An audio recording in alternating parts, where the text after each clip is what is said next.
تمہاری دعائیں سنی جا چکی ہیں، تمہارے صبر کا صلہ لکھا جا چکا ہے۔ اب تمہیں تمہارے یقین کے معجزے دکھائے جائیں گے تاکہ تم جان سکو کہ مخلص دل اختتام میں ہمیشہ جیت جاتا ہے اور تقدیریں اللہ کے ایک اشارے پہ بدل جایا کرتی ہیں۔ کتنا سکون ملتا ہے نا جب آپ کے لیے سارے راستے بند ہو جائیں اور آپ کا دل کہے صبر رکھو، اللہ کی رحمت کا دروازہ کبھی بند نہیں ہوتا۔ تو پھر آپ کا تہجد پڑھنے کا خیال آنا بے وجہ تو نہیں، آخر کچھ تو ہے جو ممکن ہونا ہے۔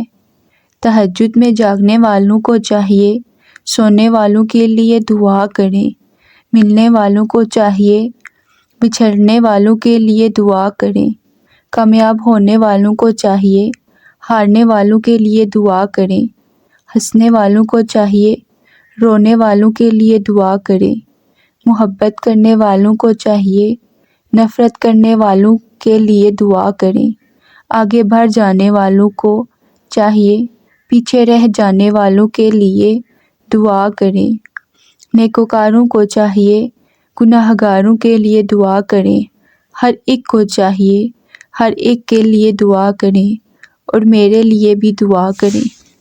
دنیا تمہارے بارے میں کیا بولتی ہے، دنیا تمہیں کس نظر سے دیکھتی ہے، اس کی پرواہ کرنا چھوڑ دو، ان کی باتوں پر صبر کرو اور بس اپنے رب کو راضی رکھو۔ دنیا بولتی رہتی ہے اور بولتے بولتے یہ دنیا ہی فنا ہو جائے گی اور پھر اللہ ہی ہے جس کو ہم جوابدہ ہوں گے۔ اس لیے اس وقتی دنیا کے چکر میں ٹکے ٹکے کے لوگوں کی باتیں دل پر لے کر خود کو خوار مت کریں، بس اللہ سے یاری لگائیں، پھر دیکھنا اللہ تمہاری کس طرح لاج رکھتا ہے۔ دیکھو آزمائش تمہیں اللہ سے ملواتی ہے، درد تمہیں سجدے تک لے آتے ہیں، تکلیفیں تمہیں تہجد تک لے آتی ہیں، زندگی کی ہر کمی تم سے دعائیں کرواتی ہے اور ہر دکھ اور مشکل تمہیں جائے نماز تک لے آتی ہے، اور اللہ اپنے پیاروں کو ہی سب سے زیادہ آزماتا ہے کیونکہ وہ ہمیں اپنے قریب دیکھنا چاہتا ہے۔ اس لیے تو اللہ ہے قریب ہو جائے، جو رب اتنی بڑی کائنات کو اکیلے چلا رہا ہے، جس کو ذرے ذرے کی خبر ہے، تو کیا وہ تمہارے مسائل حل کرنے پر قدرت نہیں رکھتا؟ بے فکر رہو، ہر دعا قبول ہوگی، بس مانگنا اور یقین رکھنا نہ چھوڑنا۔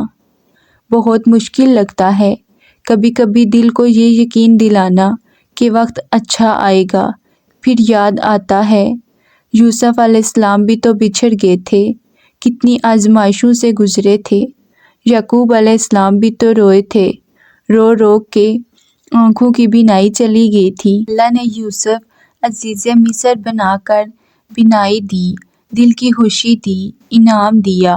یقین رکھیں بس آپ کا رب بھی وہی ہے جو یوسف اور یعقوب کا رب ہے۔ تو کس نے کہا کہ اللہ تعالیٰ ہماری باتوں کا جواب نہیں دیتا؟ کس نے کہا کہ وہ تمہاری طرف متوجہ نہیں ہوتا؟ کس نے کہا وہ تمہاری دعاؤں کو قبول نہیں کرتا؟ وہ تو پاک ذات ہے، اس نے وعدہ کیا ہوا ہے کہ تمہیں دے گا، تم مانگ کر تو دیکھو۔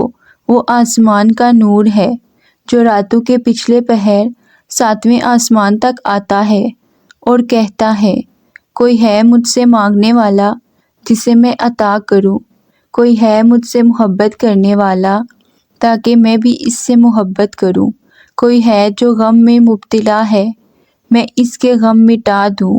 اللہ پاک آپ کے دل کی مراد کو پورا فرمائے۔